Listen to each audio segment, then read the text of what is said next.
Located in Wythe County, Virginia, aka Wytheville, there is a ghost town called Virginia City. It was also known as Dry Gulch Junction, and it's allegedly haunted. Stuart Kime was the man behind the Big Walker Lookout that was on the Bland Wythe line. And he made that as a tourist attraction, and he put a lot of cool stuff in there to bring people in to Wytheville. He had a restaurant, a swinging bridge, a chair lift, and a 100-foot tall lookout that you could look over the landscape. With Kime already being successful at building attractions, well, he decided why not go for the big one and get that dream knocked out of his that he's been wanting forever.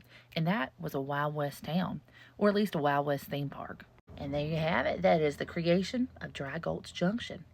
But wait, there's more. You see, old Stuart Kime wanted to bring something big into his Western theme park. So he bought a 1905 Shay locomotive, and he put it out there to give rides on. And this locomotive would take people around the Dry Gulch Junction and through the Big Walker Mountain area, which happens to be on an old road now that, well, nobody really takes anymore. See, old Kime wanted to get in there and have another road put in near his business, but instead they went with Highway 52, and that pretty much just took out his business. Along with that, poor Stuart Kime passed away not too long after, at the early age of 64 years old. Well, soon after Stuart passed away, his son Ron took over the family business, and he decided to achieve his father's dream by completing the ghost town. And that he did. He brought simulated Wild West shows where they would take their and have, fun time theme things. Stuntmen would jump off 2-story roofs, and they would also have a moving magician that went all through the park performing magic shows. On a Sunday, on July 15th, 1979, there was a massive tragedy that struck at 3:10 p.m. An employee there at the park was named Steve Hamilton, and he was out on the train tracks spreading sand to make sure the locomotive could keep grip. Well, something happened during the heat and the steam of the locomotive.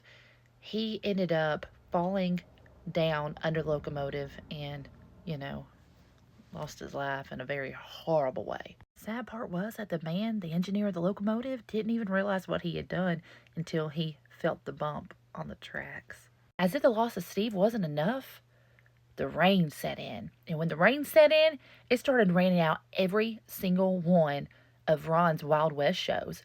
It just continually wouldn't stop. They even had snow at some of these shows. It got so bad that Ron got into a really, really, really bad financial crisis and had to sell the park in 1981. And that's when they had to put the Shay up for sale as well. And old Shay left the park in 1981 as well. And this park sat vacant for 2 decades, where people pretty much went in there and destroyed the place. Let's just be honest. We know what destroyed the place. The copper went missing. You know what I mean. And the handmade windows got busted out. Hoodlums.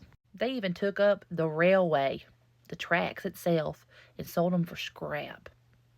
Well, in 2000, the park was going to come to life again after being vacant for so long, when a man and a woman purchased it and was going to remodel it and turn it into Virginia City. The couple stated that things started getting kind of weird whenever their tools started going missing, but then would miraculously appear on the front steps of a building that they had been working on. Along with that, they said that if you sat real quiet on the front porch and nothing else was going around you, that you would hear all kinds of things moving and talking in the buildings. Sadly, the man named Michael Hill passed away from an aneurysm at the age of 55 from whenever he had a really bad muscle strain of trying to save an ATV from falling into the woods.